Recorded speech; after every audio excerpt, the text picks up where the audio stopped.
الحمد للہ رب العالمین والصلاة والسلام علی سید الانبیاء والمرسلین اما بعد فاعوذ باللہ من الشیطان الرجیم بسم اللہ الرحمن الرحیم الصلاة والسلام علیک یا رسول اللہ وعلی آلک واصحابک یا حبیب اللہ الصلاة والسلام علیک یا نبی اللہ وعلی آلک واصحابک یا نور اللہ۔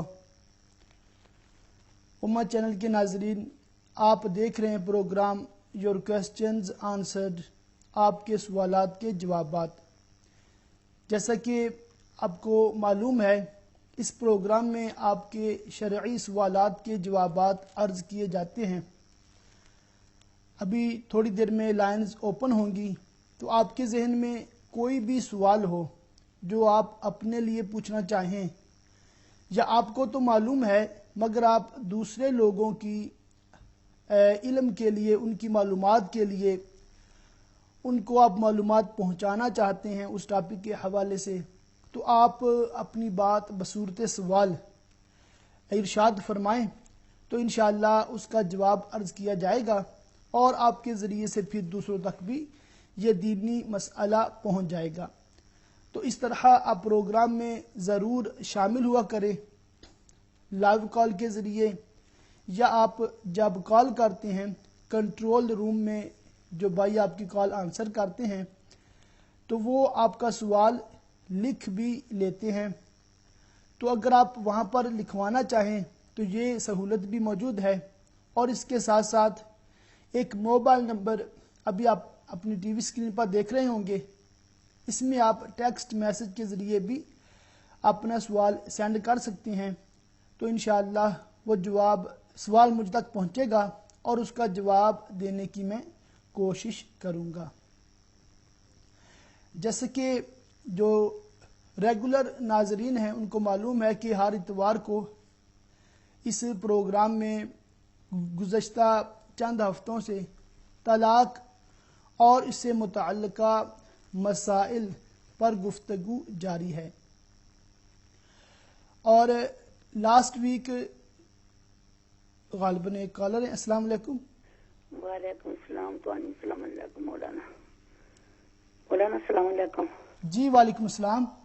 میں بولنی ہوں کہ میں آج پہلے چوکنے بیٹھی ہوں، صبح میں آخیا جس ویلے آؤں تو میں فون کراں گی۔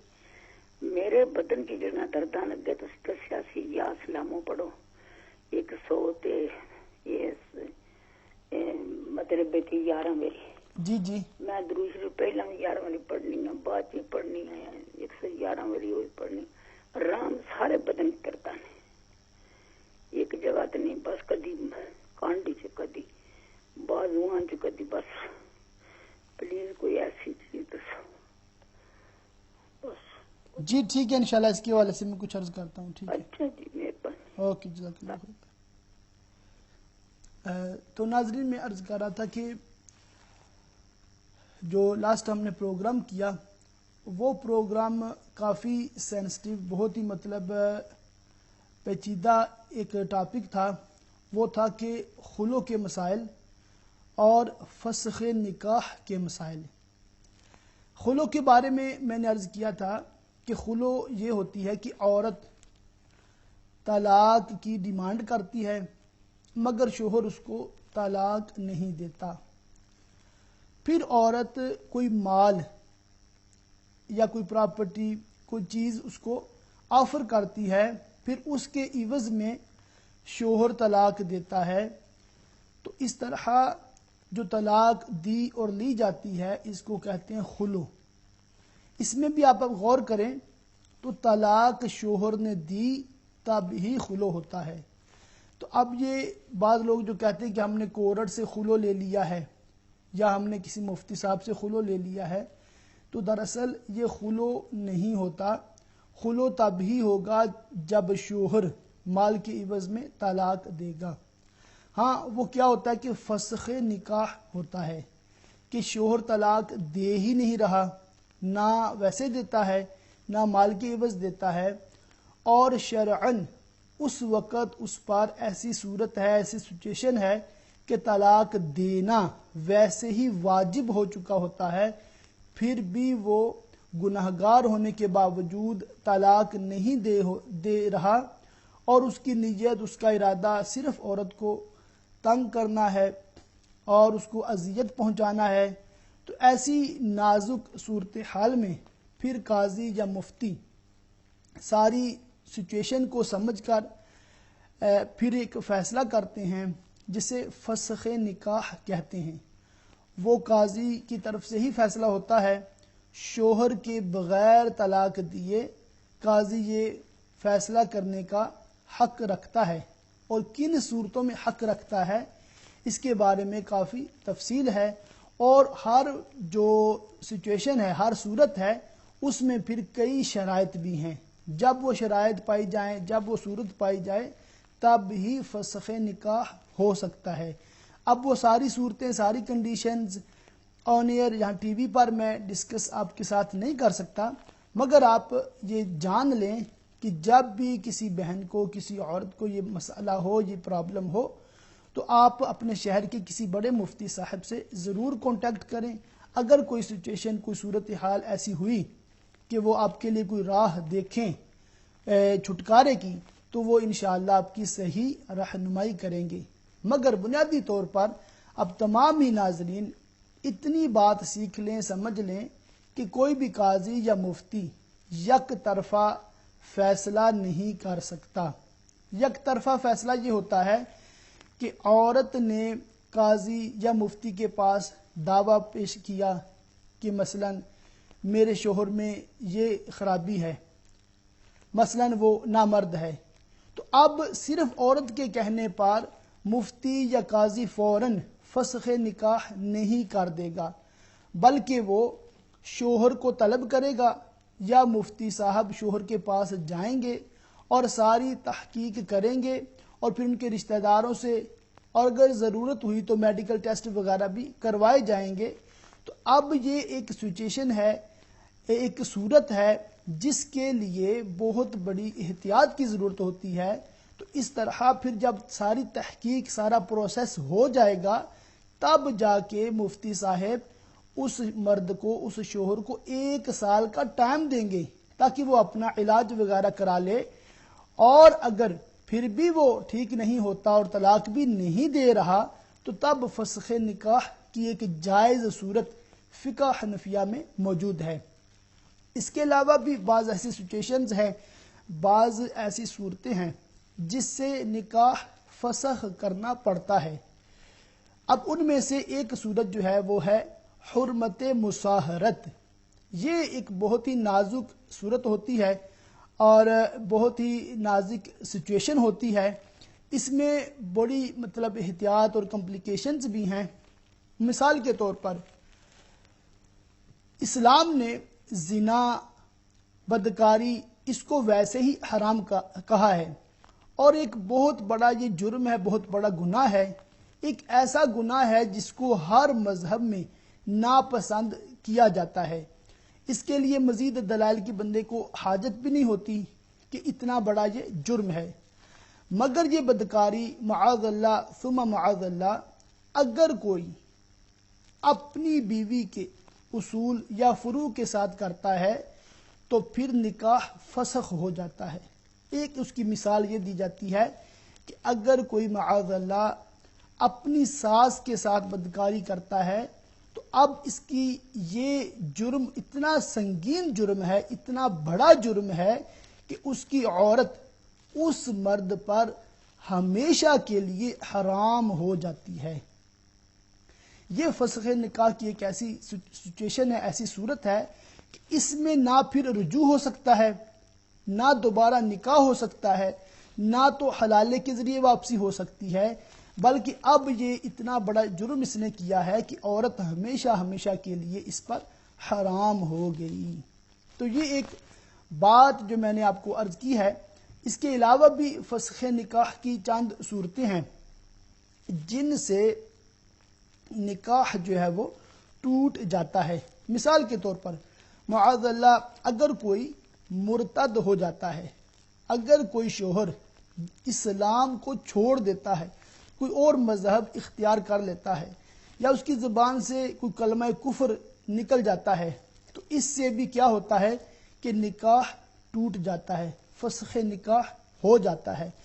اب یہ جو سچویشنز میں بتا رہا ہوں، جو آپ کو میں اویئرنیس کے لیے، آپ کی معلومات کے لیے یہ باتیں عرض کر رہا ہوں، یہ ساری باتیں کتب فقہ میں مذکور ہیں، اور بالخصوص ہماری اردو زبان میں فقہ حنفیہ کا جو انسائکلوپیڈیا ہے بہار شریعت، اس کے 8ویں حصے میں طلاق کا بیان ہے، اور طلاق سے متعلقہ جو جتنی بھی باتیں میں عرض کر رہا ہوں اسی کتاب سے اکثر و بیشتر میں باتیں آپ کے سامنے لا رہا ہوں۔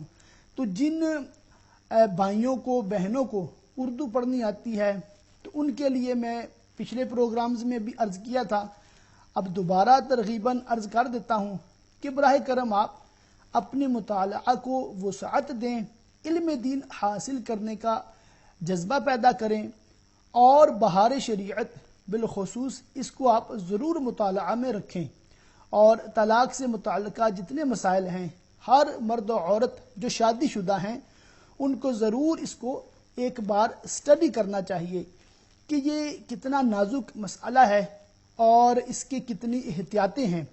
تو جب آپ یہ مسائل پڑھیں گے تو انشاءاللہ آپ کو کافی معلومات ہوگی۔ ایک اور بات جو آج عرض کرنا چاہتا ہوں وہ ہے کہ طلاق کو کسی شرط پر معلق کر دینا۔ یہ ایک ایسی بات ہے کہ بعض بھائیوں کو بہت زیادہ غصہ آتا ہے اور بڑے جذباتی ہوتے ہیں، بات بات پر طلاق کا ذکر کرتے ہیں، طلاق کی دھمکی دیتے ہیں۔ تو تمامی ناظرین سے عرض ہے کہ یہ ایسا لفظ ہے، ایسی بات ہے کہ اس کو کبھی بھی طلاق کے لفظ کو زبان پر لائیں ہی نہ، کبھی بھی اس کی دھمکی بھی نہ دیں، اور بعض اوقات بندہ ایسا جملہ کہہ دیتا ہے کہ پھر اس سے واپسی بھی نہیں ہو سکتی۔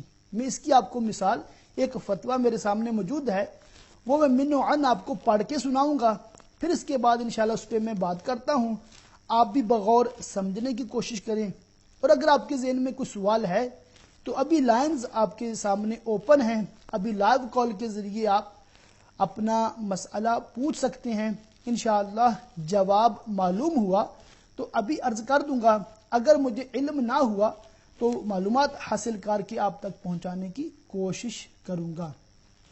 تعلیق یعنی طلاق کو کسی شرط پر معلق کرنا۔ سوال ہے کہ اگر طلاق کو کسی شرط پر معلق کیا تو طلاق کب واقع ہوگی؟ جواب: اگر طلاق کو کسی شرط پر معلق کیا، مثلا شوہر نے بیوی سے کہا اگر تو فلاں رشتہ دار کے گھر گئی تو تجھے طلاق ہے، ایسی صورت میں اگر عورت اس رشتہ دار کے گھر گئی تو طلاق پڑ جائے گی، لیکن طلاق اتنی ہی پڑے گی جتنی اس نے کہیں۔ مثلا مذکورہ مثال کی صورت میں اس رشتہ دار کے گھر جانے سے ایک طلاق رجعی پڑ جاتی ہے، اور اگر 2 یا 3 کو معلق کرتا تو اتنی طلاقیں ہی پڑتی جتنی اس نے کہی تھیں۔ اب دیکھیں کہ زبان کی بے احتیاطی اور غسیلہ پن اور اس طرح جذباتی ہونا کس قدر نقصان دہ ہے، اور علماء کرام فرماتے ہیں کہ طلاق کو کسی شرط پر جب ایک بار معلق کر دیا، اب آپ کبھی بھی اپنے الفاظ واپس نہیں لے سکتے، کہ کوئی ایسی سچویشن ہی نہیں ہے کہ آپ وہ کام کر لیں اور آپ کی جو آپ نے کہا ہے اس سے واپسی ہو جائے۔ اب مثال جو میں نے ابھی پڑھ کے سنائی کہ اگر تو فلاں رشتہ دار کے گھر گئی تو تجھے طلاق ہے، مثال کے طور پر اپنی بیوی کو کہا کہ اگر تو اپنی ماں کے گھر گئی تو تجھے طلاق ہے۔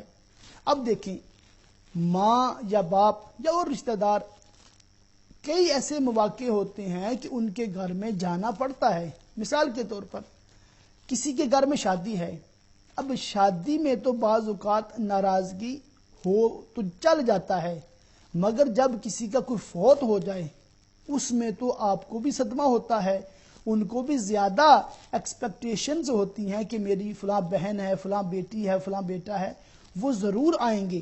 تو ایسی سچویشنز میں پھر بامر مجبوری بھی بعض اوقات ناراضگیوں کو پس پشت رہ کر بھی جانا پڑتا ہے۔ اب دیکھیں، اگر کسی نے معاذ اللہ یہ جملہ کہہ دیا، یہ بات کہہ دی اپنی بیوی کو کہ اگر تو فلاں رشتہ دار کے گھر گئی تو تجھے طلاق ہے، تو اب دیکھیں کہ اب یہ کہنے والا یہ الفاظ واپس بھی نہیں لے سکتا، اور اگر وہ اس کے گھر جاتی ہے تو طلاق بھی پڑ سکتی ہے، اور اگر نہیں جاتی تو کس قدر ناراضگیاں ہو سکتی ہیں، ہر ذی شعور اس کا اندازہ لگا سکتا ہے۔ تعلیق کے حوالے سے گفتگو جاری تھی کہ اگر کوئی طلاق کو کسی شرط پر معلق کر دیتا ہے تو جب وہ شرط پائی جائے گی تو طلاق ہو جائے گی۔ تو میں عرض یہ کر رہا تھا کہ خصوصاً جو مرد ہیں، شوہر ہیں، ان کو بہت احتیاط کرنی چاہیے، طلاق کی دھمکیاں نہیں دینی چاہیے، طلاق کا لفظ زبان پر نہیں لانا چاہیے، اور اپنی زبان کی جو احتیاط ہے یہ بہت ضروری ہے، نہ صرف گھر میں بلکہ باہر بھی ان باتوں کا خیال رکھنا چاہیے۔ زبان کا درست استعمال ہی کرنا چاہیے، اور فضول گفتگو اور گھٹیا باتیں اور فحش کلامی سے ہر صورت، ہر وقت، ہر جگہ بچنے کی ہمیں کوشش کرتے رہنا چاہیے۔ طلاق کے متعلقہ چند سوالات موصول ہوئے ہیں، تو انشاءاللہ اس کا میں جواب عرض کر دیتا ہوں۔ ایک بہن نے پوچھا ہے کہ 3 طلاق کیا ہے؟ مسئلہ یہ ہے کہ اس کا جواب عرض کرتا ہوں کہ شریعت اسلامیہ نے مرد و عورت کا جو رشتہ ہے اس کے لیے نکاح کو لازمی قرار دیا ہے۔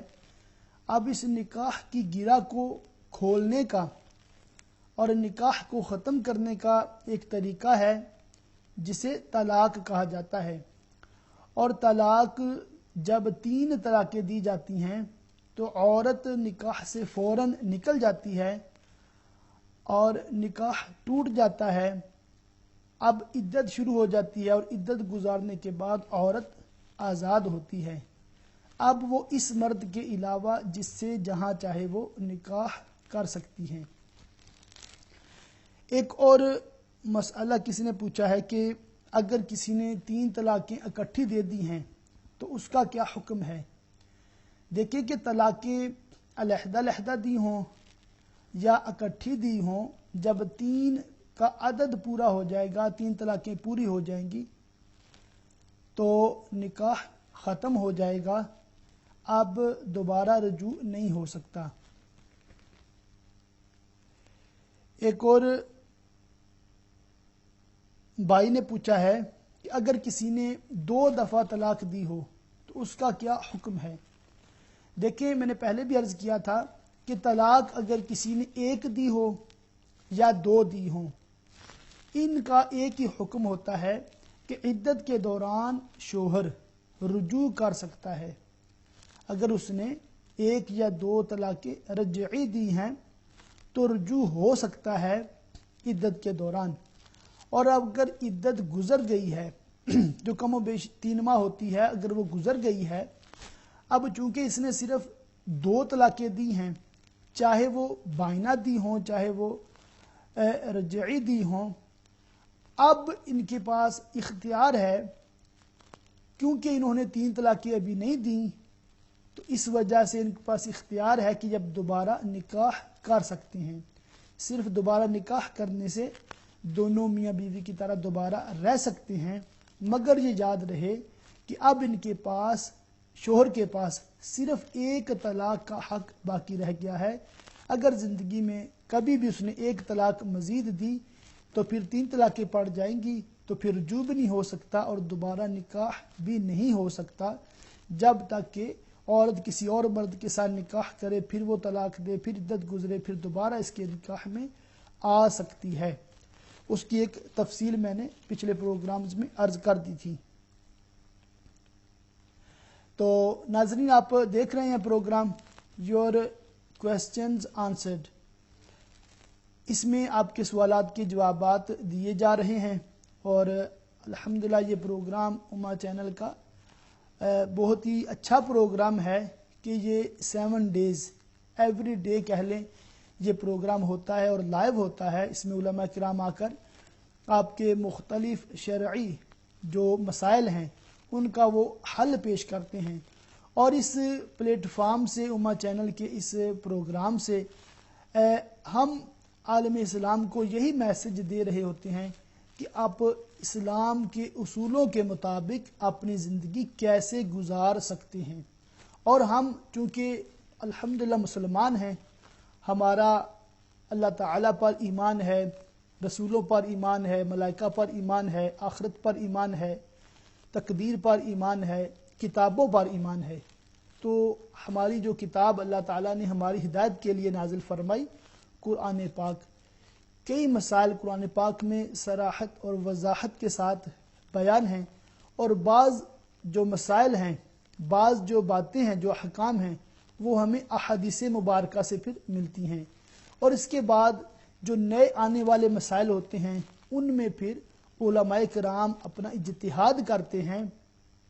تو آنے والے نئے مسائل جن کا پہلے قرآن و حدیث میں صراحت کے ساتھ ذکر نہیں ہوتا, ان کو پھر قرآن و حدیث کی روشنی میں وہ دیکھتے ہیں, اس کو پرکھتے ہیں, تو پھر قرآن و حدیث سے وہ استنباط کر کے ان مسائل کا بھی حل پیش کرتے ہیں. تو اس قرآن و حدیث کی فہم کو ہی فقہ کہا جاتا ہے.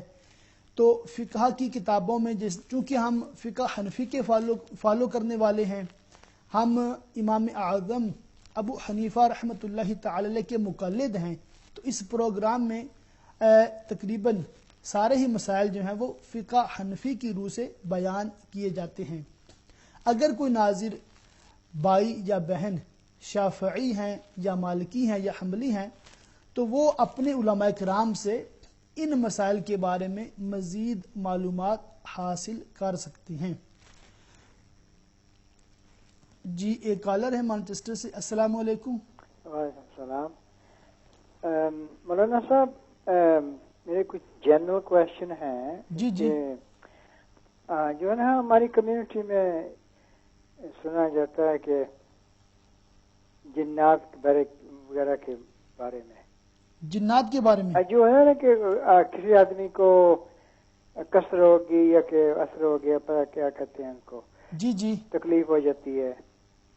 وہ میں جنرل مجھے انفارمیشن چاہیے کہ اگر ایک انسان کو کچھ تکلیف ہوئی ہو اس وجہ سے کہ کسی نے اس پر جادو کر دیا یا اس طرح کا, وہ اس کے اثرات کیا اثرات ہیں کہ پتہ چل جائے کہ یہ واقعی اس میں کچھ اس پہ جادو ہے یا کہ اس کی کوئی ذہنی تکلیف ہے, یا کیسے ڈسٹنگوش کر سکتا ہے ان کو. ٹھیک ہے.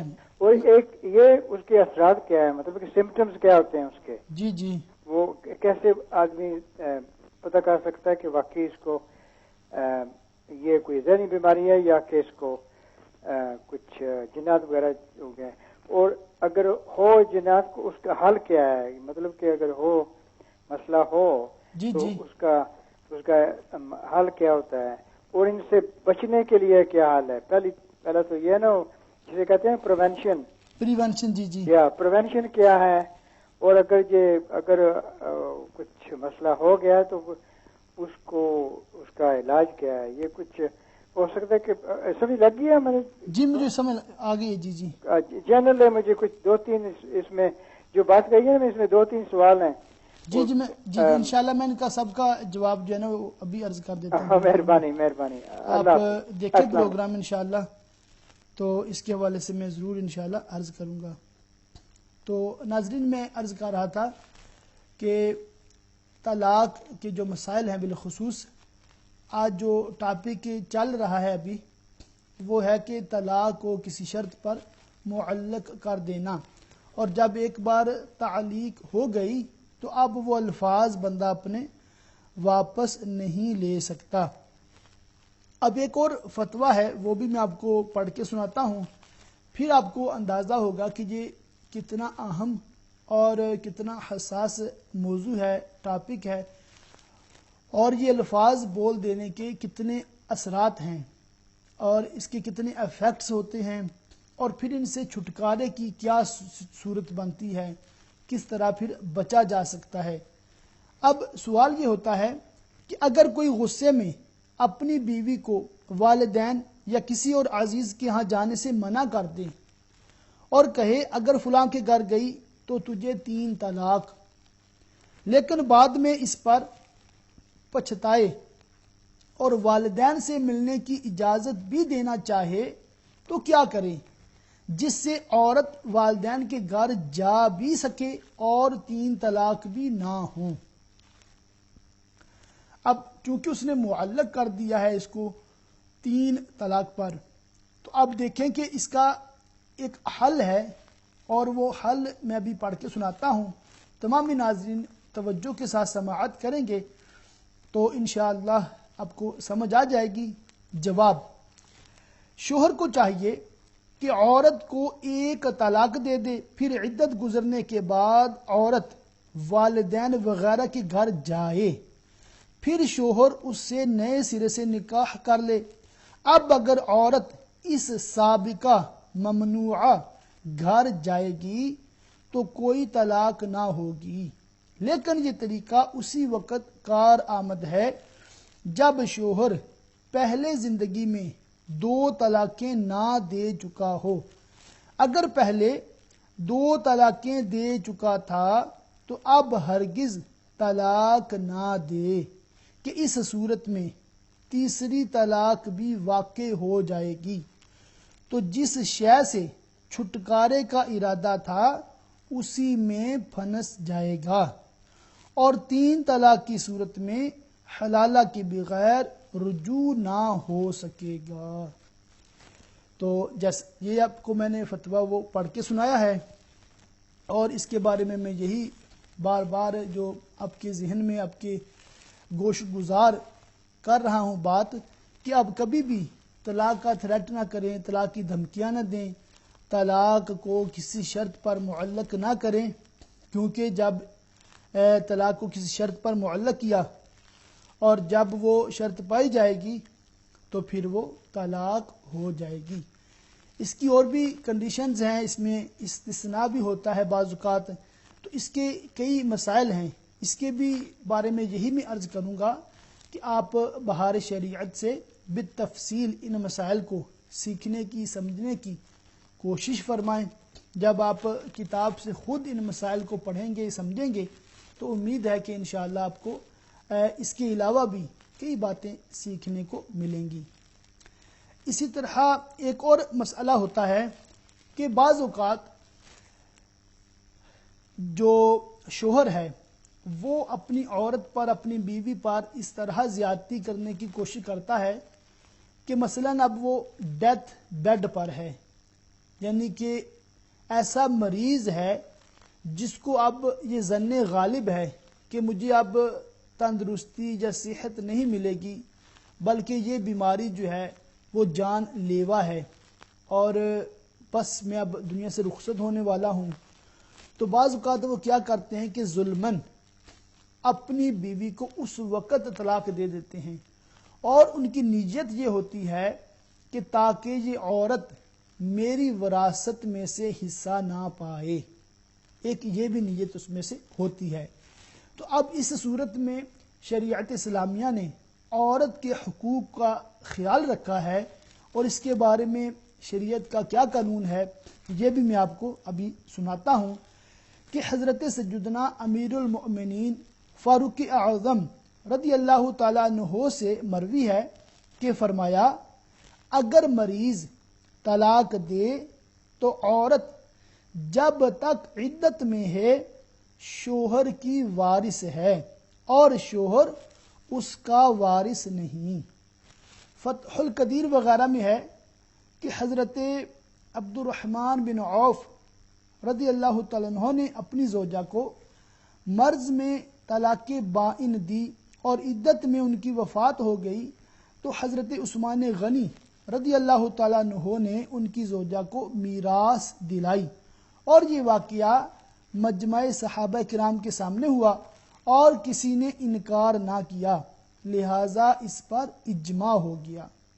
مسئلہ یہ ہے کہ مریض سے مراد وہ شخص ہے جس کی نسبت غالب گمان ہو کہ اس مرض سے ہلاک ہو جائے گا، کہ مرض نے اسے اتنا کمزور کر دیا ہے کہ گھر سے باہر کے کام کے لیے نہیں جا سکتا، مثلا نماز کے لیے مسجد کو نہ جا سکتا ہو، یا تاجر اپنی دکان تک نہ جا سکتا ہو، اور یہ اکثر کے لحاظ سے ہے، ورنہ اصل حکم یہ ہے کہ اس مرض میں غالب گمان موت ہو، اگرچہ ابتداءً جبکہ شدت نہ ہوئی ہو باہر جا سکتا ہو، مثلا حیضہ وغیرہ امراض مہلکہ میں۔ جی ایک اور کالر ہے، السلام علیکم۔ وعلیکم السلام علامہ صاحب، میں بات کر رہا ہوں کارڈف سے۔ جی جی سر میرا سوال یہ ہے کہ ایک خاتون ہے اور وہ بیوہ ہے اور اس کی 4 بیٹیاں ہیں اور ایک بیٹا ہے، جی جی، اور اس کا جو ہے وہ ذریعہ معاش یا کمانے والا کوئی بھی نہیں ہے، ٹھیک ہے، اور وہ خود بھی کرائے پہ رہتی ہے، ٹھیک ہے، تو اس کے پاس جو ہے وہ زیور ہے تقریباً 18 سے 20 تولہ، اور اس کا جو گزارا ہوتا ہے یا گزر بسر ہوتا ہے زندگی کا، وہ لوگ اس کی جو ہیلپ کرتے ہیں، تو اس سے اس کا جو ہے وہ بچوں کا خرچہ اور اس کا کرایہ وغیرہ وہ ان سے ادا کرتی ہے۔ میرا پوچھنے کا سوال یہ ہے کہ کیا ایسی خاتون کو یا ان بچوں کو زکوٰۃ، صدقہ یا فطرانہ وغیرہ دیا جا سکتا ہے؟ جی میں عرض کر دیتا ہوں، بچوں کی عمر کتنی ہے؟ بچے جو ہے وہ چھوٹے ہیں، تقریباً 12-13 سال سے نیچے ہیں، بچیاں جو چھوٹی ہیں، اور بچہ جو ہے تقریباً 13 سال کا ہے بڑا۔ جی ٹھیک ہے، عرض کر دیتا ہوں۔ اور دوسرا میرا سوال یہ ہے جی جی کہ جو تقدیر ہے، جی جی، تقدیر جو ہے یہ اٹل ہے، جو اللہ تبارک و تعالیٰ نے اس کو لکھ دیا ہے، یہ اٹل ہے یا اس میں رد و بدل ہو سکتا ہے؟ کیا یہ جو ہم صدقہ یا خیرات کرتے ہیں تو جی کیا جی، یہ اس سے تقدیر جو ہے وہ ٹل سکتی ہے، یا جو ہے صدقہ جو ہے یہ بیماریوں کو یا مصیبتوں کو ٹال سکتا ہے؟ جی جی، میں انشاءاللہ اس کے حوالے سے آپ کو عرض کر دیتا ہوں، ٹھیک ہے جی بہت شکریہ جی، جزاک اللہ خیر۔ تو ناظرین، بات جو چل رہی تھی، جو مسئلہ چل رہا تھا، میں اس کو ابھی انشاءاللہ تھوڑا کمپلیٹ کر کے آپ کے سوالات کے جوابات عرض کرتا ہوں۔ تو جو مسئلہ میں بتا رہا تھا کہ اگر کسی کو ابتداءً مرض کی شدت نہ ہو، مثلا وہ باہر جا سکتا ہے، مثلا حیضہ وغیرہ امراض مہلکہ میں بعض لوگ گھر سے باہر کے کام بھی کر لیتے ہیں، مگر ایسے امراض میں غالب گمان ہلاکت ہے، یوں ہی یہاں مریض کے لیے صاحب فراش ہونا بھی ضروری نہیں، اور امراض مزمنہ مثلا سل یہ ایک بیماری کا نام ہے، فالج اگر روز بروز زیادتی پر ہوں تو یہ بھی مرض الموت ہیں، اور اگر ایک حالت پر قائم ہو گئے اور پرانے ہو گئے، 1 سال کا زمانہ گزر گیا، تو اب اس شخص کے تصرفات تندرست کے مثل نافذ ہوں گے۔ تو یہ جو میں باتیں آپ کو عرض کر رہا تھا کہ دیکھیں کہ اگر اس نے طلاق دی ہے، اب یہ بھی دیکھا جائے گا کہ طلاق کیوں دی ہے، کس وجہ سے دی ہے، اور طلاق دینے والا اس کی نیت، اس کا ارادہ کیا ہے۔ ایک مثال اس کی یہ ہے کہ طلاق مریض، کہ اگر مریض جو ہے ایسا مرض الموت میں ہے اور ڈیتھ بیڈ پر ہے، اب وہ اگر طلاق دے رہا ہے تو اب اس کے بارے میں شریعت نے یہ قانون بنایا ہے کہ اس کی طلاق جو ہے وہ عورت کو وراثت سے محروم نہیں کرے گی اگر اس کا جو انتقال ہے وہ عدت کے دوران ہو جاتا ہے۔ تو یہ جو بات اس لیے بھی ضروری ہے تاکہ عورت کو جو حقوق حاصل ہیں، اور بالخصوص جو اس کا وراثت میں شریعت اسلامیہ نے حق رکھا ہے، اس سے عورت محروم نہ ہو۔ تو یہ اسلام کی خوبیوں میں سے ایک خوبی بھی ہے کہ اسلام جس طرح مردوں کے حقوق عورتوں کو بتاتا ہے، عورتوں کو بیان کیے جاتے ہیں کہ آپ کے شوہر کے یہ حق ہیں، شوہر کے یہ رائٹس ہیں، اسی طرح جو ہے وہ اسلام مردوں کو بھی یہ بتاتا ہے کہ عورت کے کتنے حقوق ہیں اور عورتوں کو شریعت اسلامیہ نے کتنے رائٹس دیے ہوئے ہیں۔ جو سوالات موصول ہوئے، ایک سوال ہمارے ایک بھائی نے کارڈف سے کیا تھا۔ پہلا سوال ان کا یہ تھا کہ کوئی خاتون ہیں، وہ بیوہ ہیں، تو ان کے 4 بچے ہیں اور 4 بیٹیاں اور 1 بیٹا ہے، ان کے پاس 18 سے 20 تولہ سونا موجود ہے، تو کیا ان کو زکوٰۃ دی جا سکتی ہے یا نہیں دی جا سکتی؟ تو دیکھیں آج کل جو سونے کی جو ویلیو ہے بہت زیادہ ہے، تو 18-20 تولے جس کے پاس ہوں اور کوئی قرض وغیرہ نہ ہو، تو ایسی جو چاہے وہ مرد ہو یا عورت، وہ صاحب نصاب ہوتے ہیں، تو ان کو زکوٰۃ نہیں دی جا سکتی۔ اب چونکہ وہ جو اولاد ہے اس کی وہ نابالغ ہے، تو ان کو بھی اب جو زکوٰۃ ہے نہیں دے سکتے۔ ایک اور کالر ہیں، السلام علیکم۔ وعلیکم السلام ورحمۃ اللہ وبرکاتہ۔ علامہ صاحب، اللہ رب العزت آپ کے علم، عمل اور عمر میں برکت عطا کرے۔ جی آمین۔ اور جو آپ دین کے اتنے اہم مسائل بتا رہے ہیں، اللہ رب العزت ہمارے ذہن میں ان کو قید کرنے کی توفیق عطا فرمائے۔ جی آمین۔ علامہ صاحب، میرے 2 سوال ہیں۔ جی میرا پہلا سوال یہ ہے کہ اگر کسی نے آپ کو رقم دی ہو کسی بھی چیریٹی کو مطلب ڈونیٹ کرنے کے لیے، تو اس میں فطرانہ بھی ہو اور جی زکوٰۃ بھی ہو، اور وہ جو لینے والا ان دونوں کو اکٹھا کر کے کسی مطلب چیریٹی میں زکوٰۃ کی نیت سے دے دے، تو کیا ایسا کرنا ٹھیک ہے؟ یعنی فطرانہ ٹھیک ہے، فطرانے کی اور زکوٰۃ کی رقم مکس ہو گئی ہے۔ جی ہاں، جی ہاں، ٹھیک ہے۔ اور سوال؟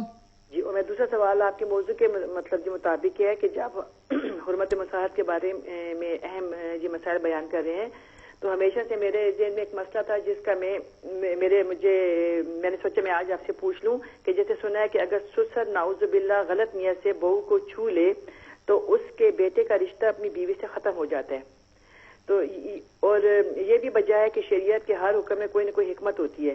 جی یہاں سمجھ میں نہیں آتا کہ اس میں کیا حکمت ہے کہ بد فعالی تو اس کا باپ کرے لیکن یہ سزا بیٹے اور بہو کو ملے، تو اس کی ذرا جی وضاحت فرما دیں کہ اس میں کیا حکمت ہے، اور اس جیسے آپ یہ مسئلہ بیان کر رہے ہیں کہ پھر تو میاں بیوی کا کوئی حل ہی نہیں ہے دوبارہ، جیسے کوئی مطلب ہیلا شرعی بھی نہیں کر سکتے، تو اس کا ذرا جی وضاحت سے بیان فرما دیں۔ جی انشاءاللہ اس پہ میں عرض کرتا ہوں۔ ٹھیک ہے، آپ سے درخواست ہے کہ ہم سب کے خاتمہ بالایمان اور بے حساب مغفرت کی دعا فرما دیں، اور بالخصوص میرے والدین کی بے حساب مغفرت کی دعا کیجیے گا۔ جی انشاءاللہ آپ بھی دعا میں یاد رکھیں۔ جزاک اللہ۔ السلام علیکم ورحمۃ اللہ وبرکاتہ۔ وعلیکم السلام۔ اللہ تعالیٰ سے دعا کہ اللہ تعالیٰ ہمارے ماں باپ کی ساری امت کی مغفرت فرمائے، اور بالخصوص جس بہن نے اپنے والدین کے لیے دعائے مغفرت کی درخواست کی ہے، اللہ تعالیٰ انہیں جنت الفردوس میں اعلیٰ مقام عطا فرمائے، اور جتنے بھی بالخصوص امہ چینل کے ناظرین ہیں ان میں سے اگر کسی کے والدین دونوں یا ایک دنیا سے رخصت ہو گئے ہیں تو دعا ہے اللہ تعالیٰ ان کو جنت الفردوس میں اعلیٰ مقام عطا فرمائے۔ تو میں عرض کر رہا تھا کہ اگر کسی بہن کے پاس 18 سے 20 تولے سونا ہے اور صاحب نصاب ہیں تو ان کو آپ زکوٰۃ تو نہیں دے سکتے، مگر دیگر صدقات جیسے صدقہ نافلہ ہوتا ہے ان کے ذریعہ سے اس بیوہ بہن کی مدد ہمیں کرنی چاہیے، ان کی سپورٹ کرنی چاہیے، اور ان کے جو گزر بسر کے جو معاملات ہیں ان پر ہمیں نظر رکھنی چاہیے، بلکہ ہمیں اپنے گرد و پیش میں تمام ہی لوگوں کے متعلق معلومات رکھنی چاہیے کہ اگر کوئی ہمارا رشتہ دار، اگر کوئی ہمارا ہمسایہ تنگ دست ہے، بے روزگار ہے یا معاشی تنگی کا شکار ہے، تو ہمارے پاس اگر وسعت ہو تو ہمیں اس میں سے ان کی ہیلپ کرنی چاہیے، ان کی سپورٹ کرنی چاہیے۔ یہ بہت بڑا کار خیر ہے، بہت بڑا اس پہ اجر عظیم ہے، اللہ تعالی ہمیں توفیق عطا فرمائے۔ تو پھر بھائی نے پوچھا ہے کہ تقدیر کیا ہوتی ہے، اور تقدیر کے بارے میں انہوں نے چند باتیں پوچھی ہیں، تو اس کے حوالے سے تمامی ناظرین بڑی توجہ کے ساتھ سماعت کریں گے تو انشاءاللہ آپ کو کافی معلومات ہوگی کہ تقدیر کے بارے میں ہمارا عقیدہ کیا ہے۔ سب سے پہلے یہ جان لیں کہ ہر بھلائی برائی اللہ تعالی نے اپنے علم ازلی کے موافق مقدر فرما دی ہے، جیسا ہونے والا تھا اور جو جیسا کرنے والا تھا اپنے علم سے جانا اور وہی لکھ لیا۔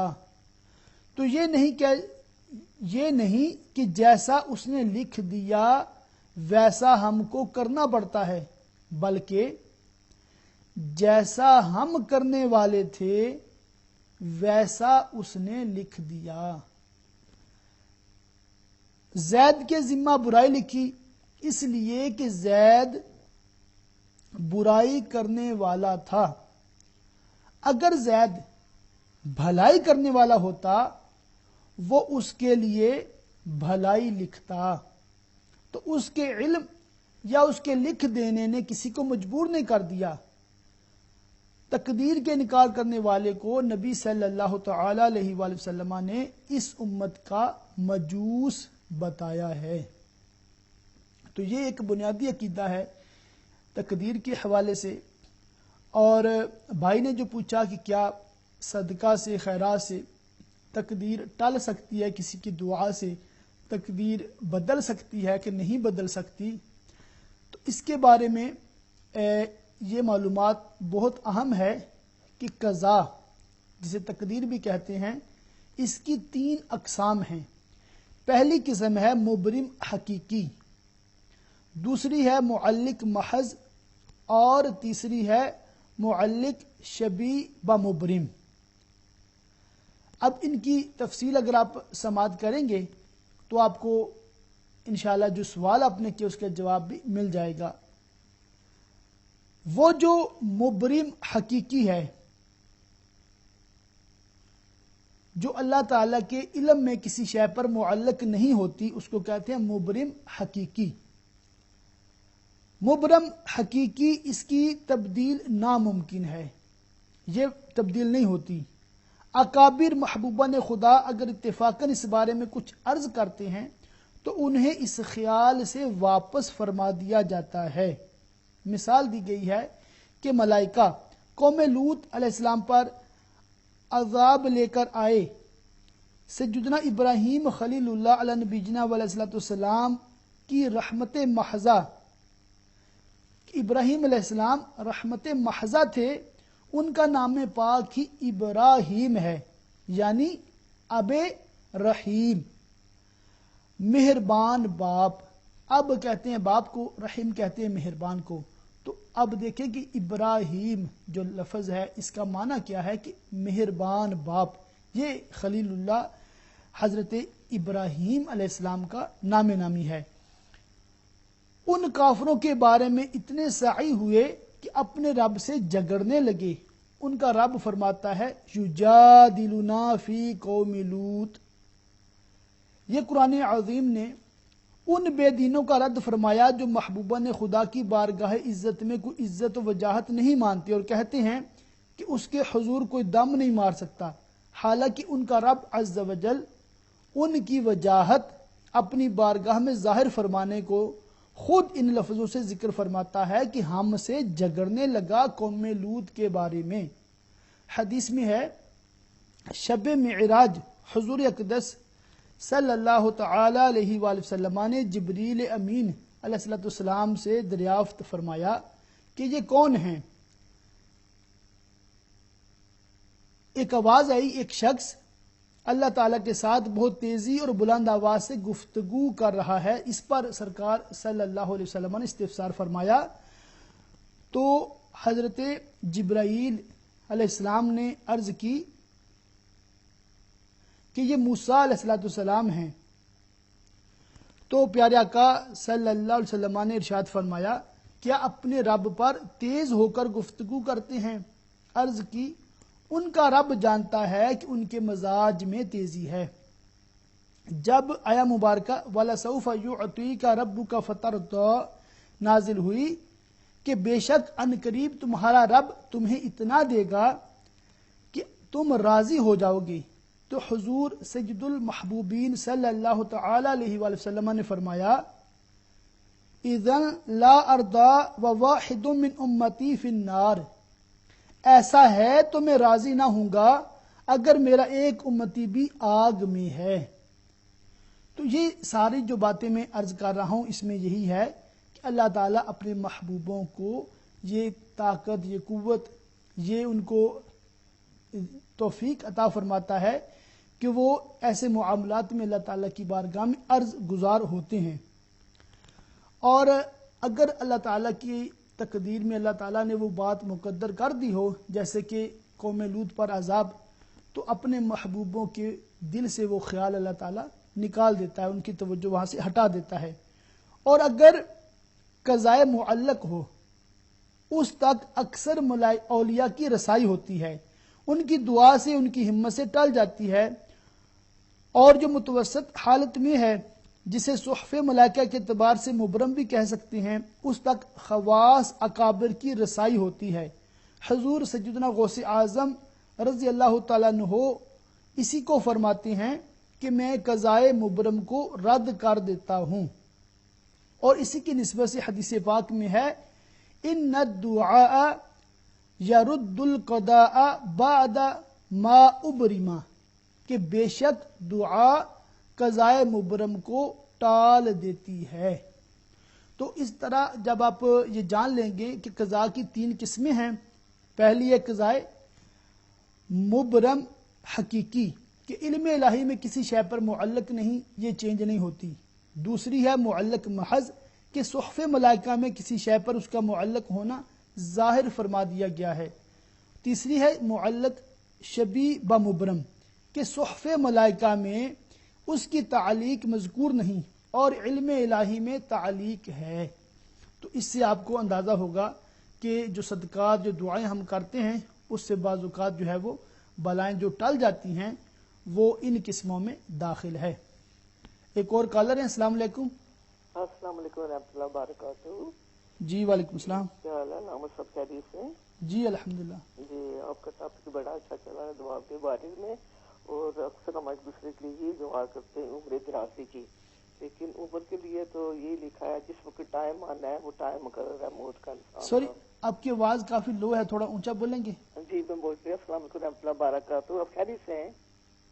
ہیلو جی جی آواز، اب بتائیں کیا سوال ہے؟ یہ جیسے آپ بات دعا کے لیے کہہ رہے تھے، مصیبتیں ٹل جاتی ہیں اور ہم اکثر ایک دوسرے کو یہ دعا دیتے ہیں عمر درازی کی، جی جی۔ لیکن موت کا تو ایک ٹائم مقرر ہے، تو وہ تو آنی ہے اپنے ٹائم پر، تو کیا دعاؤں سے عمر دراز کسی کی ہو جاتی ہے؟ اور میرا دوسرا کوشچن یہ ہے کہ صلہ رحمی اور قطع رحمی، آج کل تو یہ صلہ رحمی لوگ بہت کم کرتے ہیں، بس قطع رحمی میں لگے رہتے ہیں۔ جی اس جی کے بارے میں تھوڑی سی رہنمائی کر دیجئے اور ہماری امت کو اس کے بارے میں تھوڑی علم ہو جائے، اور دعاؤں جی انشاءاللہ میں عرض کرتا ہوں، ٹھیک دعاؤں ہے۔ میں یاد رکھیے، بیماروں کے لیے دعا کیجیے، جو دنیا سے چلے گئے میں والدین سمیت ان کے لیے دعائیں مغفرت کیجیے۔ السلام علیکم ورحمۃ اللہ وعلیکم السلام۔ وبرکاتہ۔ جی اللہ تعالیٰ سے دعا کہ اللہ تعالیٰ تمام بیمار مسلمانوں کو شفاء کاملہ عطا فرمائے، اور جتنے مرحومین ہیں اللہ تعالیٰ تمام کی مغفرت فرمائے۔ تو ناظرین میں عرض کر رہا تھا کہ قضاء کی 3 قسمیں ہیں، تو اس کے بارے میں نے عرض کیا کہ بعض اوقات جو تقدیر ہے وہ معلق ہوتی ہے اور کسی شے پر کہ جب وہ کام ہو جائے تو وہ پھر چینج ہو جاتی ہے۔ مثال کے طور پر حدیث پاک میں ہے کہ ان دعا، جو ایک دعا ہے وہ قضاء کو رد کر دیتی ہے بعد اس کے کہ وہ اٹل ہو چکی ہوتی ہے۔ تو اس طرح کے کئی روایات احادیث موجود ہیں کہ بعض اوقات صدقات سے، بعض اوقات دعاؤں سے اللہ تعالیٰ وہ تقدیر کو بدل دیتا ہے، تو وہ تقدیر کی وہی قسم ہوتی ہے جس کو پہلے سے ہی صحف ملائکہ میں بھی معلق کیا ہوتا ہے۔ اس کے علاوہ ایک اور بہن نے جو سوال کیا ہے کہ جو رقم ہے اگر کسی کے پاس زکوٰۃ اور فطرانے کی مکس ہو گئی ہے تو کیا ایسا کرنا اس کے لیے درست ہے کسی چیریٹی وغیرہ کو جمع کرانے کے لیے؟ تو جی ہاں، زکوٰۃ اور فطرانہ جو ہوتا ہے، کیونکہ اس کا جو مصرف ہے ایک ہی ہے کہ شرعی فقیر تک یہ پہنچانی ہے، تو فطرانہ اور زکوٰۃ کی رقم اگر مکس بھی ہو جائے تو اس میں کوئی پرابلم نہیں ہے۔ اور دیگر جو صدقات ہیں، جیسے کسی نے مسجد کے لیے دیے ہیں، کسی نے کسی خاص جگہ تک پہنچانے کے لیے دیے ہیں، جیسے پچھلے دنوں میں زلزلہ زدگان کے لیے پیسے اکٹھے کیے گئے تھے، تو اس طرح کی جو مختلف مد میں چندہ کیا جاتا ہے اس کے لیے احتیاط کی بہت ضرورت ہوتی ہے کہ جو زکوٰۃ اور فطرانہ اس کو الگ مصرف ہے۔ سیلاب زدگان کے لیے تو ظاہر ہے ان کو تک پہنچانے ہی پڑیں گے۔ اگر کسی خاص ملک کے لیے آپ نے چیریٹی کی ہے، مثلا ملک شام کے لیے، تو اب وہ پیسے آپ کو بحفاظت اس چیریٹی تک پہنچانے ہوں گے اور مینشن کرنا ہوگا کہ یہ ملک شام کے مسلمانوں کے لیے ہم نے چندہ کیا ہے۔ تو یہ اس کا طریقہ ہوتا ہے۔ تو اس میں ایک آپ نے یہ سوال کیا تھا کہ اگر کوئی سسر اپنی بہو کے ساتھ ایسے بدفعلی کرتا ہے یا اس کو شہوت کے ساتھ چھوتا ہے تو اس سے نکاح ٹوٹ جاتا ہے، اور آپ نے سوال کیا تھا کہ کیا وہ ہمیشہ کے لیے ٹوٹ جاتا ہے کہ یا اس کا کوئی حیلہ موجود ہے۔ تو اس کا میں نے پہلے بھی وضاحت کی تھی کہ اس کا کوئی حیلہ نہیں ہوتا، اور اگر کسی کے ساتھ معاذ اللہ ایسا ہو جائے تو پھر ان کو مفتی صاحب سے رابطہ کر کے ساری سچویشن بتا کر استفتاء ان کی طرف بھیج کر یا وہاں پر پہنچ کر ان سے بالمشافہ وہ سوال کر کے جواب لینا چاہیے، پھر ہی کوئی اس کی جو صورتحال واضح ہوتی ہے۔ ایک اور کالر ہے، السلام علیکم۔ جی السلام علیکم۔ وعلیکم السلام۔ میں نے مفتی صاحب سے سوال کرنا تھا ابھی، تو انہوں نے کہا کہ ہولڈ کریں۔ جی کیا سوال ہے آپ کا؟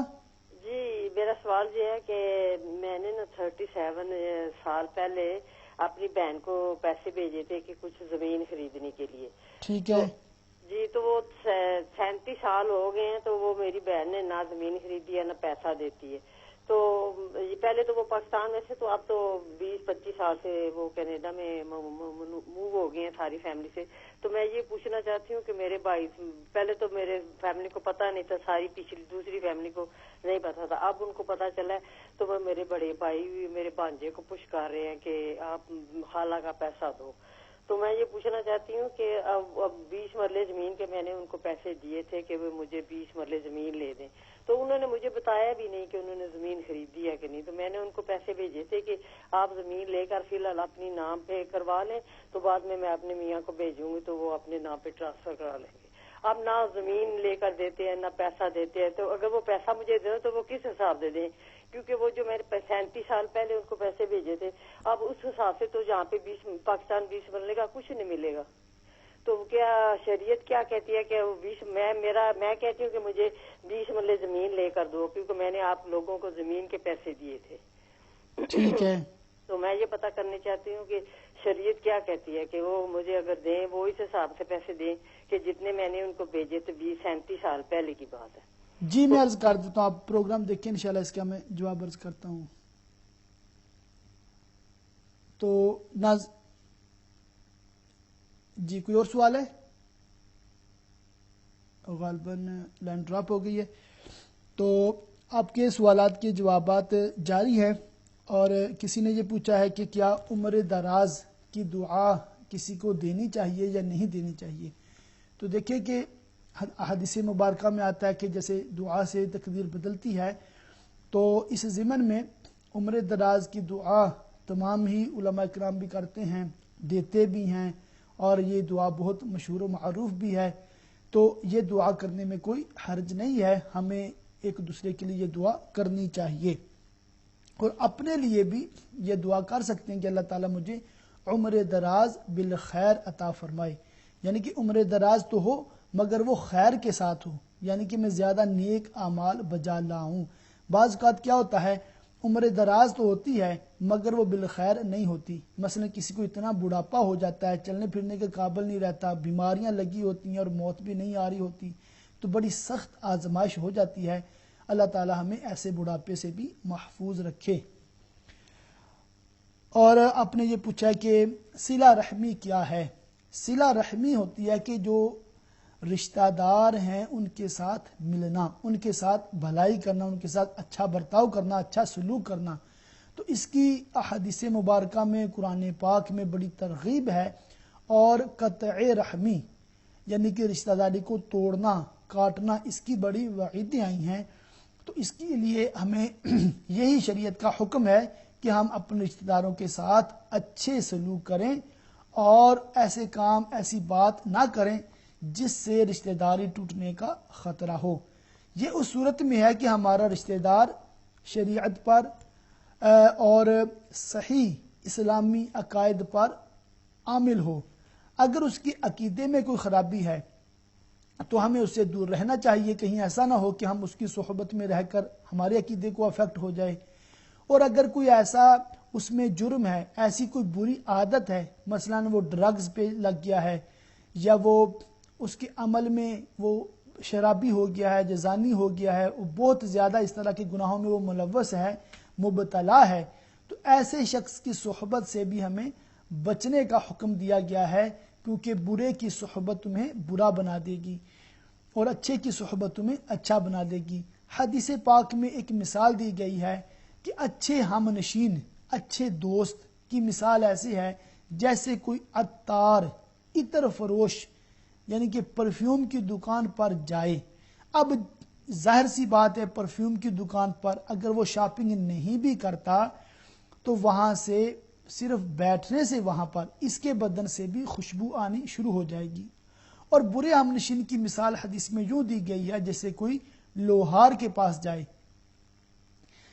لوہار کے پاس وہ لوہا گرم کر رہے ہوتے ہیں اور اس پر وہ تھوڑے مار رہے ہوتے ہیں تو چنگاریاں اڑ رہی ہوتی ہیں. تو کہا گیا ہے کہ وہاں پر اگر آپ کچھ نہیں بھی لیتے پھر بھی آپ کے بدن سے بدبو آنا شروع ہو جاتی ہے. تو اس طرح اچھی اور بری صحبت کا بھی ہمیں خیال رکھنا چاہیے. اور ایک سوال ایک بہن نے یہ کیا کہ 37 سال پہلے انہوں نے ایک رقم اپنی بہن کو دی تھی اور ان کو یہ کہا تھا کہ ان کے لیے وہ 20 مرلے غالباً زمین وہ خریدیں. تو 20 مرلے کی جتنی مالیت بنتی تھی اس حساب سے انہوں نے وہ رقم بھیجی تھی. اب مسئلہ یہ ہوا کہ انہوں نے نہ زمین خریدی اور نہ رقم واپس کی ہے، اور ان دنوں وہ کینیڈا میں ہیں اور ان کے بھائی یہ کوشش کر رہے ہیں کہ اپنے بھانجے کے ذریعہ سے وہ رقم ان سے لے کر اس بہن کو دلوائیں.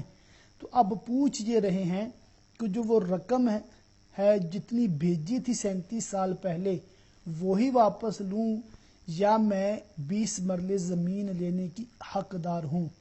شریعت اس کے بارے میں کیا کہتی ہے؟ اب دیکھیں بہن، جتنی رقم آپ نے دی تھی چاہے وہ 37 سال پہلے دی تھی یا 50 سال پہلے دی تھی، اب اس کی ویلیو مارکیٹ میں ڈاؤن ہو گئی یا اپ ہو گئی ہے. آپ صرف وہی رقم لینے کی حقدار ہیں جو آپ نے روپوں میں ان کو بھیجی تھی. جتنے روپے اس وقت پاکستان کے حساب سے بنتے تھے آپ اتنی ہی رقم ان سے لے سکتی ہیں. 20 مرلے زمین وغیرہ کی ڈیمانڈ آپ نہیں کر سکتے. ہاں، جو آپ کی بہن نے زمین نہیں خریدی جس کی وجہ سے آپ کو نقصان ہوا ہے، ظاہر سی بات ہے اس پر وہ گنہگار ہیں، ان کو توبہ بھی کرنی چاہیے، آپ سے معافی بھی مانگنی چاہیے اور آپ کو بھی معاف کر دینا چاہیے، ان کے لیے استغفار بھی کرنا چاہیے کہ اللہ تعالیٰ اس کے اس گناہ کو معاف فرمائے. اور پھر کسی نے پوچھا ہے کہ بچوں کے لیے انہوں نے بینک اکاؤنٹ کھلوایا ہے اور اس میں بینک والے اضافی کوئی انٹرسٹ کے نام پہ پیسے دیتے رہتے ہیں، تو کیا وہ انٹرسٹ لے سکتے ہیں کہ نہیں لے سکتے؟ دیکھیں اس میں کافی کمپلیکیشنز ہیں. ایک مسئلہ یہ ہوتا ہے کہ بینک اگر وہ مسلم اور نان مسلم کا مکس ہے، جیسے ان دنوں بینکوں نے اپنے شیئرز سیل کیے ہوتے ہیں، کوئی 1% پہ کوئی 5% پہ مسلمز اس کے پارٹنر ہوتے ہیں، تو انٹرنیشنل لیول پہ جو مارکیٹ کو سمجھتے ہیں ان کو پتہ ہے کس طرح شیئرز بائی اور سیل کیے جاتے ہیں اور بینکوں میں کتنے کتنے مسلمانوں کے شیئرز موجود ہیں اور بڑے بڑے مشہور بینکوں میں ان کے شیئرز ہوتے ہیں، اور بعض بینکیں تو ہوتی ہی مسلمانوں کی ہیں، صرف ظاہر میں جو سٹاف ہوتا ہے وہ نان مسلم بیٹھے ہوتے ہیں. تو ایسی سچویشن میں جس بینک کے شیئرز ہولڈر مسلم ہوں یا اس کے اونر مسلم ہوں اس سے جو اضافی رقم آپ کو ملتی ہے وہ سود ہے، وہ آپ سود ان سے نہیں لے سکتے۔ ہاں اگر کوئی ایسا نان مسلم کا بینک ہے جس میں مسلمان کا شیئر بالکل نہیں ہے، تو اس سے اگر آپ کو کوئی انٹرسٹ کے نام پہ ایکسٹرا پیسے ملتے ہیں تو وہ کافر سے لینا جائز ہے، اس کی رضا سے وہ اپنی مرضی سے دے رہا ہے تو اس سے وہ لینا جائز ہے۔ تو بیسٹ آپشن یہی ہوتا ہے کہ آپ کرنٹ اکاؤنٹ کھلوائیں، ایسا اکاؤنٹ جس میں بینک کی طرف سے انٹرسٹ وغیرہ نہیں دیا جاتا، تو اس میں اپنے بچوں کے لیے آپ رقم محفوظ کر سکتے ہیں۔ ایک بھائی نے کارڈف سے پوچھا تھا، غالباً محمد بھائی نے پوچھا تھا کہ جنات کیا ہوتے ہیں، جنات کا کیا اثرات ہوتے ہیں، اسی طرح جادو کیا ہوتا ہے، جادو کے کیا اثرات ہوتے ہیں، اور ان سے بچنے کی کیا صورتیں ہیں، کیا وظیفے ہیں۔ دیکھیں کہ ہمارا جنات پر بھی ایمان ہے، بلکہ قرآن پاک کی ایک پوری صورت ہے سورہ جن جس کا نام ہے، اور جنات کے بارے میں حدیث مبارکہ میں بالتفصیل ہمیں بتایا گیا ہے۔ جنات میں اچھے بھی ہوتے ہیں، برے بھی ہوتے ہیں، ان میں جو شریر ہوتے ہیں وہ انسانوں کو تنگ بھی کرتے ہیں، ان پر مسلط ہو جاتے ہیں۔ پھر جس پر جنات مسلط ہوتے ہیں ان کو وہ طرح طرح کی تکلیفیں دیتے ہیں، بعض اوقات وہ ایسی آوازیں نکالنا شروع ہو جاتے ہیں جس سے پاس بیٹھے والے ڈر جاتے ہیں۔ اور جادو کے اثرات میں سے یہ ہوتا ہے کہ بعض اوقات جادو ایسے ہوتے ہیں کہ وہ بندے کو قتل بھی کر دیتے ہیں، اتنا خطرناک جادو بعض اوقات ہوتا ہے کہ وہ بندے کی موت واقع ہو جاتی ہے۔ اور بعض جادو ایسے ہوتے ہیں کہ جیسے بھولنے کا مرض ہو جاتا ہے۔ خود ہمارے پیارے پیارے آقا مدینے والے مصطفیٰ صلی اللہ تعالی علیہ وآلہ وسلم پر ایک یہودی نے اپنی لڑکیوں کے ذریعہ مدینہ میں، لبید بن عاصم غالباً اس طرح کا نام تھا، یہ آپ قرآن پاک کی جو آخری 2 صورتیں ہیں سورہ فلق اور سورہ ناس، اس کی تفسیر میں اگر پڑھیں تو ان کا شان نزول ہی یہی بتایا جاتا ہے کہ ایک یہودی نے پیارے آقا صلی اللہ علیہ وسلم پر جادو کر دیا تھا، اور اس کا افیکٹ، اس کا اثر یہ ہوا تھا کہ پیارے پیارے آقا صلی اللہ علیہ وسلم جب نماز ادا فرما چکے ہوتے تو پھر آپ کو اس طرف توجہ نہیں رہتی تھی، اور پھر آپ گھر والوں سے پوچھتے تھے کیا میں نے نماز پڑھ لی ہے، تو پھر گھر والے عرض کرتے تھے کہ آپ نے نماز پڑھ لی ہے۔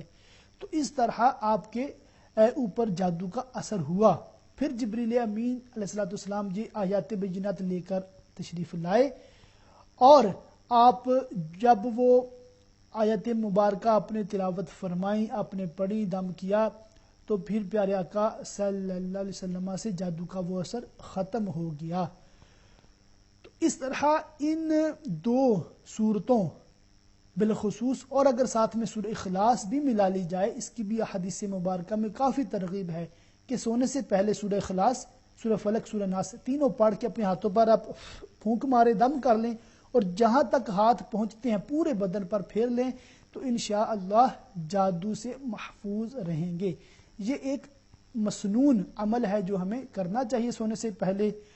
اور ایک اور عمل ہے جو شیاطین سے بالخصوص بچنے کے لیے ہے کہ یا اللہ یا اللہ یا اللہ 100 بار سوتے وقت پڑھنے سے انشاءاللہ تعالی شیاطین کی شرارت، فالج اور لقوے کی آفت سے محفوظ رہیں گے۔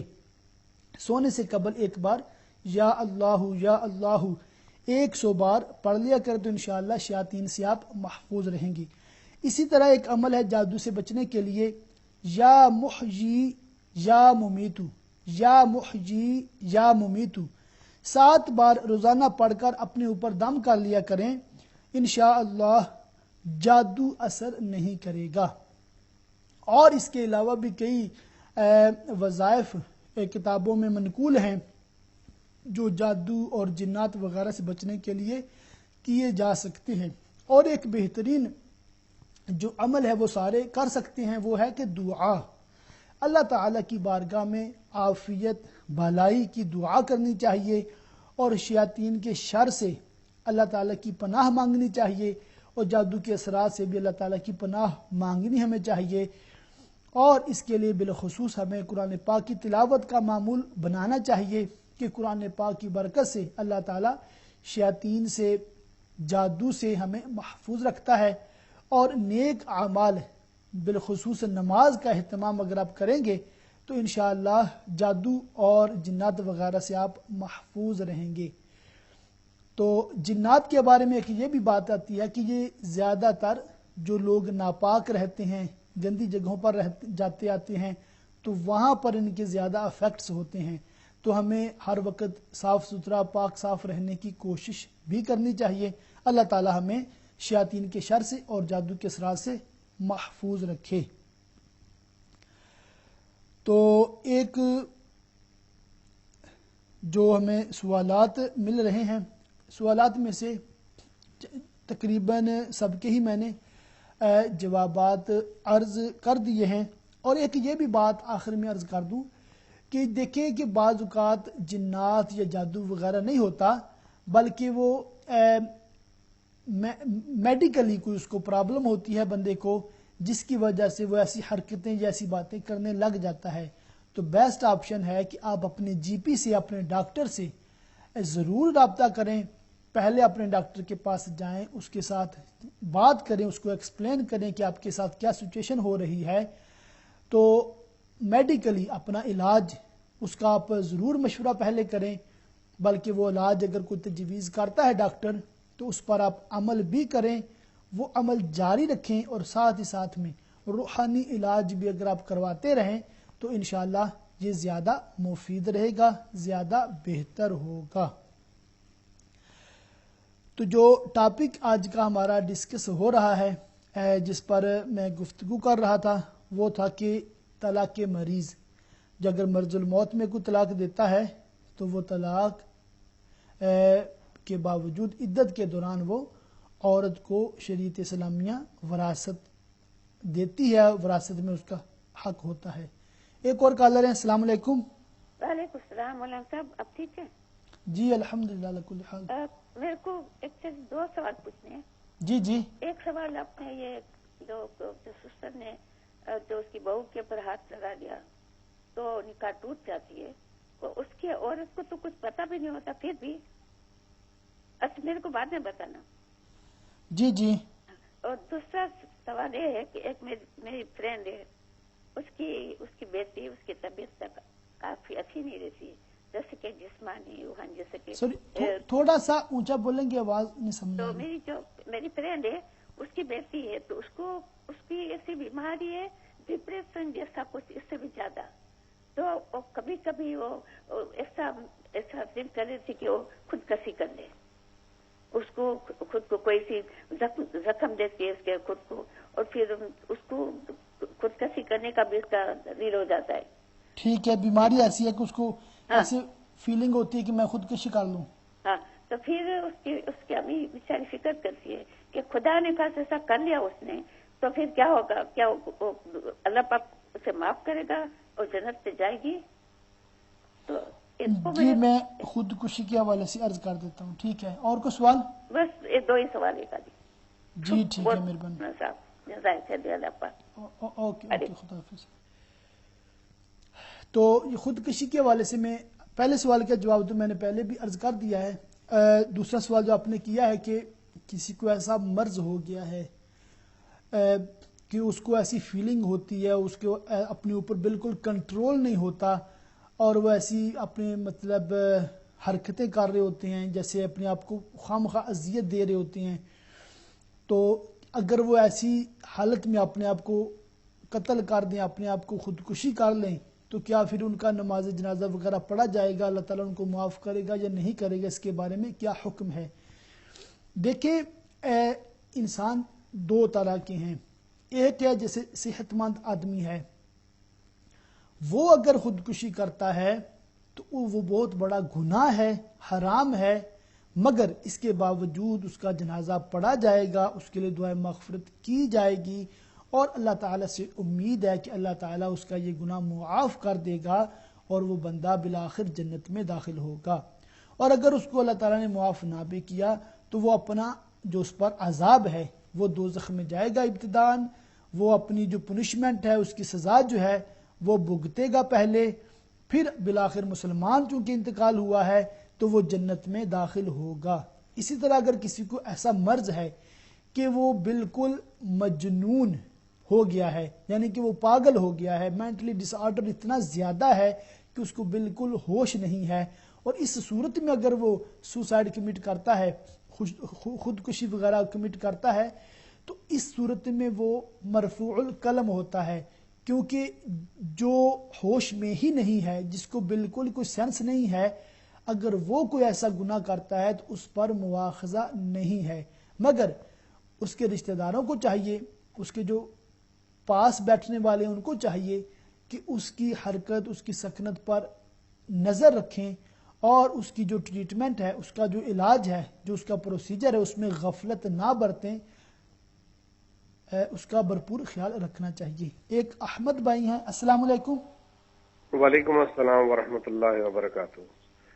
مفتی صاحب، یہ ہجرت کے حوالے سے ذرا تھوڑا سا مجھے گائیڈنس آپ کی چاہیے۔ ہم لوگ پاکستان سے یہاں پہ یو کے میں آ جاتے ہیں، جی جی، کیا یہ ہجرت کے زمرے میں آئے گی یا یہ ہماری اپنی پرسنل لالچ آ جاتی ہے؟ کیونکہ پاکستان میں اتنے وسائل نہیں ہوتے یا اتنے مواقع نہیں ہوتے جی جی، کہ ہم اپنے ایکسپینسز حلال طریقے سے پورے کر سکیں، ٹھیک ہے، تو ہم لوگ یہاں پہ فار ایسٹرن کنٹریز میں آ جاتے ہیں، یو کے میں آ جاتے ہیں، امریکہ چلے جاتے ہیں، جی تو جی، کیا یہ ہماری ہجرت کے مد میں آئے گی؟ کیا یہ اسلامی طریقے سے یہ چیز مناسب ہے، یا ہمیں اپنا رزق اپنے ہی وطن کے اندر اللہ تعالیٰ سے دعا کر کے محنت کر کے وہاں پہ کمانا چاہیے؟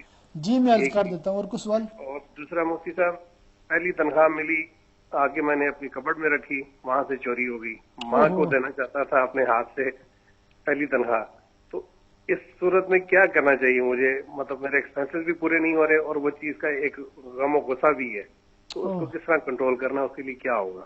اللہ پاک آپ کے لیے آسانی فرمائے۔ جی میں انشاءاللہ عرض کرتا ہوں، نو پرابلم۔ تو آپ نے بڑا انٹرسٹنگ سوال کیا ہے، اس لیے آپ نے دیکھا ہوگا تھوڑی اسمائل میں کر رہا ہوں، معاذ اللہ کو طنز نہیں کر رہا، بلکہ ایک ویسی بندے کو فیلنگ ہوتی جو آپ نے ارشاد فرمایا تھا کہ جو ہم پاکستان سے یہاں شفٹ ہوتے ہیں تو کیا ہمیں ہجرت کے فضائل حاصل ہوں گے کہ نہیں ہوں گے؟ تو ظاہر سی بات ہے کہ ہم نے جو ہجرت کی ہے وہ ہجرت اللہ اور اس کے رسول کی طرف ہجرت نہیں کی ہے۔ مطلب یہ ہے کہ ہم میں سے اکثر لوگوں نے اس نیت سے ہجرت نہیں کی ہے کہ ایک جگہ پر ہم بڑے ظلم کا شکار ہیں اور ایک جگہ پر ہمیں اسلام پر عمل کرنے کا موقع نہیں مل رہا اور ہم گناہوں میں مبتلا ہیں، ہم چاہتے ہیں کہ اس جگہ سے دوسری جگہ شفٹ ہو جائیں، مائگریٹ کر جائیں تاکہ ہم اسلام پر عمل کر سکیں۔ تو یہ ہوتی ہے اللہ اور اس کے رسول کی طرف ہجرت۔ تو بخاری شریف کی جو پہلی ہی حدیث پاک ہے اس کے بارے میں آپ کو تھوڑی عرض کر دیتا ہوں، پھر آپ کو ہجرت کے بارے میں پتہ چل جائے گا کہ ایک شخص تھا مکہ پاک میں، وہ مسلمان تھا، غالباً وہ مسلمان تھا، اور وہ چاہتا تھا کہ مدینہ میں ایک مسلمان عورت جو پہلے ہجرت کر چکی تھی اس کے ساتھ وہ نکاح کرنا چاہتا تھا۔ اب اس نے مکہ سے پیغام بھیجا اس عورت کو کہ میں آپ سے نکاح کرنا چاہتا ہوں، تو اس عورت نے یہ کنڈیشن رکھی کہ اگر تم مکہ سے مدینہ شفٹ ہو جاؤ گے تو تب میں تمہارے ساتھ نکاح کروں گی۔ تو اب وہ شخص مکہ سے مدینہ شفٹ ہوا اور پھر اس کا نکاح ہو گیا۔ اب اس کے بارے میں صحابہ کرام یہ کہا کرتے تھے کہ یہ اللہ اور اس کے رسول کی طرف ہجرت کرنے والا نہیں ہے بلکہ یہ مہاجر ہے اس عورت کے لیے، یعنی اس نے اس عورت کے لیے ہجرت کی ہے۔ حدیث پاک کا الفاظ میں نوعاً مجھے یاد نہیں ہے، ایک خلاصتاً میں عرض کرتا ہوں، مفہوم عرض کر دیتا ہوں کہ پیارے آقا صلی اللہ تعالی علیہ وآلہ وسلم نے اس موقع پر ارشاد فرمایا تھا کہ جس کی ہجرت اللہ اور اس کے رسول کے لیے ہے تو اس کے لیے تو اجر ہے، مگر جس نے ہجرت اس لیے کی ہے کہ وہ مال حاصل کرے یا اس لیے کیا کہ کسی عورت سے نکاح کرے تو اس کی ہجرت اسی کے لیے ہے، یعنی کہ وہ اللہ اور اس کے رسول کی طرف ہجرت نہیں ہے۔ جو ہجرت کا ثواب ہے، جو فضائل ہیں، اس شخص کو حاصل نہیں ہوں گے۔ تو اس میں ہمیں نیت کا بھی اعتبار ہے۔ آپ نے آخر میں بڑی اچھی بات کی ہے کہ روزگار، کیونکہ لوگ اپنے بالخصوص پاکستان میں جیسے ہے وہ روزگار کے اتنے مواقع نہیں ہیں جتنے دیگر ممالک میں ہیں، معاشی استحکام نہیں ہے وہاں پر، تو اس لیے وہ ایسے ترقی یافتہ ممالک کی طرف لوگوں کا رخ ہے، مائیگریشن ہے، ویزا لینے کی کوشش کرتے ہیں، وہاں جاتے بھی ہیں۔ تو کیا ایسا کرنا جائز ہے کہ نہیں جائز؟ تو دیکھیے ایسا کرنا بالکل جائز ہے، اور بالخصوص آج کل کے دور میں کہ تقریباً کم و بیش ہر ملک میں آپ کو اسلامی جو احکام ہے اس پر عمل کرنے کی اجازت موجود ہے۔ جیسے انگلینڈ میں ہے، مساجد ہیں، اسلام پر عمل کی آزادی ہے، تو اس ملک میں اگر کوئی آتا ہے تو اس کو کوئی گناہ نہیں ہے، شفٹ ہوتا ہے، کوئی پرابلم نہیں ہے، مگر یہ ہجرت اس کی اگر اس نیت کے ساتھ ہے کہ روزگار کے اچھے مواقع ہوں گے اور میں پرسکون ہو کر اللہ تعالیٰ کی عبادت کروں گا، معاشی فکر نہیں ہوگی، تو اس پہ بھی انشاءاللہ اس کو اجر ملے گا۔ مگر معاذ اللہ اگر کسی کی نیت یہ ہے کہ میں یورپ کو جا رہا ہوں، وہاں پر بالکل آزادی ہوگی، وہاں پر میں جو چاہوں گا بے حیائی کے کام کروں گا، تو اس طرح کی بری نیتوں پر اس کو گناہ ملے گا، اس کو اس پر سزا مل سکتی ہے۔ تو جیسی کسی کی نیت ویسا اس پر اجر دیا جاتا ہے۔ اعمال کا دار و مدار انما الاعمال بالنیات، یہ مشہور جملہ حدیث پاک کا کہ اعمال کا دار و مدار نیتوں پر ہے۔ تو جس نے اچھی نیت کی ہے اس کو نیت کا بھی ثواب ہے، جو عمل کرے گا اس پر بھی ثواب ہے۔ اگر کسی نے بری نیت کی ہے تو بری نیت پر اس کو گناہ ہے، اور جو گناہ اس نے کرنے کی نیت کی پھر وہ گناہ کیا تو پھر گناہ پر مزید اس کو گناہ ملتا ہے۔ ایک اور کالر ہے، السلام علیکم۔ السلام علیکم مولانا صاحب۔ جی وعلیکم السلام۔ میں نے جو پہلا سوال پوچھا جو کہ سسر نے اس کی بہو کا ہاتھ لگایا جی جی، اور طلاق مطلب کہ ان کو طلاق ہو جاتی، مگر عورت کا اگر قصور نہ ہو پھر بھی جی میں عرض کرتا ہوں، دوبارہ اس کا جواب عرض کر دیتا ہوں، ٹھیک ہے؟ ہاں، تو یہ مطلب کہ عورت کا قصور نہ نہیں ہے اور پھر بھی اس کو طلاق ہو جائے۔ جی میں عرض کرتا ہوں۔ شکریہ بہت بہت۔ تو بھائی آپ نے جو ابھی احمد بھائی نے جو سوال کیا کہ آپ کی پہلی ہی تنخواہ تھی اور وہ چوری ہو گئی ہے، اللہ تعالیٰ آپ کو صبر کی توفیق عطا فرمائے، اور جیسا کہ آپ نے اظہار بھی کیا کہ کافی تنگی ہے، کافی مشکل ہے، اللہ تعالیٰ مشکل کی اس گھڑی میں آپ کو صبر عطا فرمائے، اور اللہ تعالیٰ آپ کو اس کا نعم البدل بھی عطا فرمائے، اور اللہ تعالیٰ آپ کو روزگار اچھا عطا فرمائے اور آپ کو کشادگی عطا فرمائے، اللہ تعالیٰ آپ کو بالخصوص محتاجی سے محفوظ رکھے، اور مزید دعا ہے کہ اللہ تعالیٰ ہم سب مسلمانوں کو دنیا اور آخرت میں بھلائیاں عطا فرمائے، اور دنیا اور آخرت کی بھلائیوں میں سے ایک یہ بھی ہے، حضرت سیدنا سفیان ثوری رحمۃ اللہ تعالی علیہ وہ فرمایا کرتے تھے کہ میری خواہش ہے کہ ایسے شہر کی طرف میں چلا جاؤں جہاں پر روزگار حاصل کرنا آسان ہو، تاکہ میں پرسکون ہو کر عبادت کر سکوں۔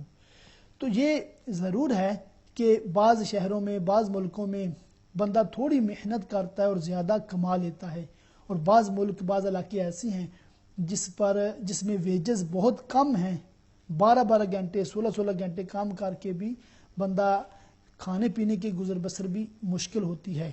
تو تمام ہی لوگوں کے لیے دعا ہے اللہ تعالیٰ تمام لوگوں کو رزق حلال آسانی کے ساتھ عطا فرمائے، کثرت اور برکت کے ساتھ عطا فرمائے۔